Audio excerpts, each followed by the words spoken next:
Bonjour, je m'appelle Marc Vossen, je suis CEO de N-Group qui regroupe les radios de Nostalgie, Énergie, Chérie, Nostalgie Plus, puis la télévision Énergie TV. Je m'appelle Valérie Malice et aujourd'hui j'accompagne les leaders en entreprise vers du leadership participatif et de l'intelligence collective. Il y a des événements dans la vie qui vous marquent à tout jamais, qui sont des événements très personnels. Et moi, c'est la mort de ma fille qui m'a aidé à comprendre en fait pourquoi j'étais sur Terre et qu'est-ce qui faisait que j'étais là à la place où j'étais. Le sens de ma vie, c'était de balancer des ondes positives à 1 million de personnes tous les jours. Et ça, quand j'ai compris ça, je me suis dit, ok, qu'est-ce que je fais avec ça et comment je le fais? Dans mon parcours professionnel, dans le milieu pharmaceutique, on est dans un environnement qui est quand même vachement hiérarchisé, très structuré. Et là, j'en suis arrivée à me dire où est la place de l'être humain là-dedans et comment je fais grandir les gens. Parce que si les gens grandissent, quelque part, le résultat sera meilleur parce qu'ils se sentiront bien dans leur basket. Quand on fait les choses, on ne les dit pas nécessairement au départ parce qu'on n'en a pas nécessairement conscience. Et de mettre l'humain au centre, avant la rentabilité, bien sûr, une entreprise doit être rentable, mais pas au détriment de l'être humain. Et que vous commencez à conscientiser ça, vous dites, toi, il y a quelque chose qui est en train de se passer, comment je fais pour pouvoir nourrir ça? Dans un système qui est très organisé, à un moment donné, changer de ligne directrice, c'est vu comme de la rebellitude ou de la non-conformité. Mais ça s'assume.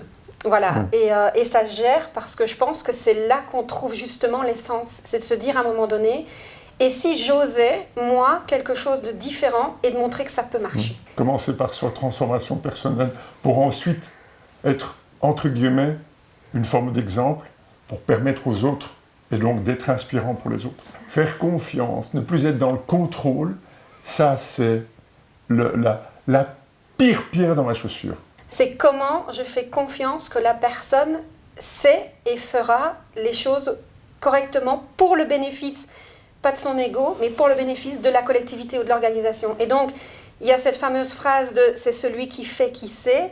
Il y a ce côté de confiance a priori qui demande un énorme travail sur son propre lâcher-prise à soi, qui est de se dire « non, la personne a les compétences, elle a les capacités et je la laisse aller ». Bien faire la différence, hein. C'est pas déléguer, c'est confier à quelqu'un, faire confiance.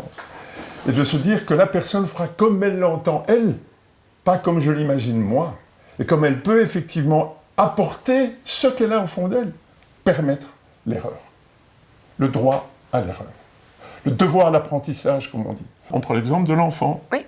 de l'enfant qui apprend à marcher. On lui fait confiance, et il va tomber, 1 fois, 10 fois, 1000 fois, et puis il va revenir.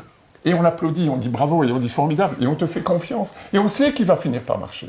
C'est la même chose dans l'entreprise. Aujourd'hui, si on prend le temps de semer la graine dans la terre, qu'on laisse la graine prendre le temps de prendre ses racines, d'aller se nourrir dans ce qu'il faut, on ne voit pas tout ce qui se passe en dessous. À un moment donné, ce qu'on récolte est magique. Et cette analogie-là avec la nature, je la trouve tellement belle, versus les cultures intensives aujourd'hui où on met des engrais, où on n'arrive pas au même résultat. Et la chose, je pense aussi pour le leader, c'est à un moment donné de se dire, je laisse le temps à la personne et son propre rythme à elle ou à lui.